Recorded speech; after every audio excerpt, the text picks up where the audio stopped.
L'homme ne vivra pas de pain seulement, mais de toute parole qui sort de la bouche de Dieu. Voici votre moment de méditation quotidienne.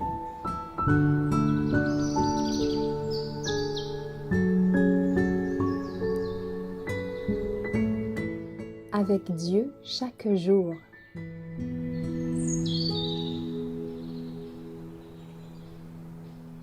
Mon conseiller et mon guide, le 21 janvier. Tu me conduiras par ton conseil, puis tu me recevras dans la gloire. Psaume 73, verset 24. La conviction chrétienne dont nous avons besoin n'est pas basée sur l'expérience humaine, mais sur les vérités bibliques.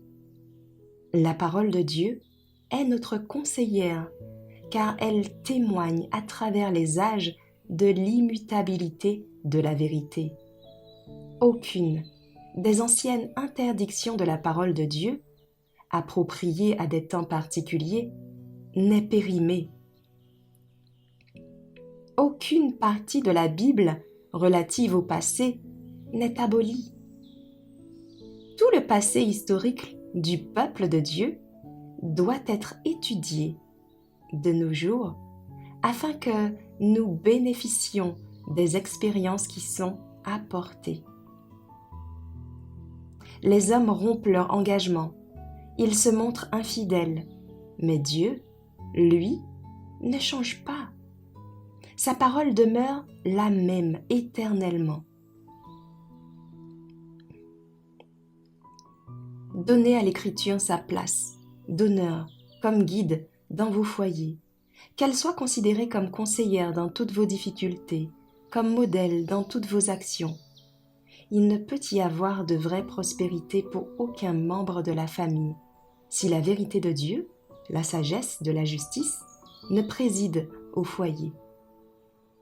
Nous avons tout autant besoin d'un guide pour nous conduire dans ce chemin de la vie que le marin a besoin d'un pilote pour passer la barre ensablée ou pour naviguer sur un fleuve hérissé de rochers.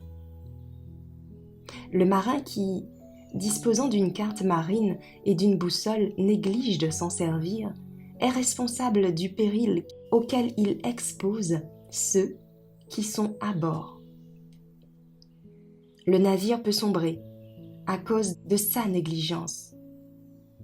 Nous avons un livre qui nous sert de guide, la parole de Dieu, et nous sommes inexcusables si nous nous écartons de la route du ciel, car des directives précises nous ont été données pour suivre cette route. La Bible définit clairement le caractère parfait auquel nous devons tendre. Elle est, dans toutes les circonstances, un guide infaillible que nous devons suivre jusqu'à la fin de notre pèlerinage terrestre.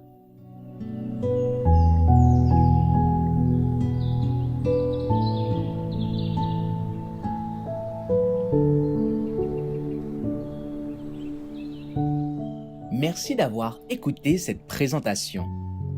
Assurez-vous de nous rejoindre demain pour votre moment de méditation quotidienne avec lereste.org.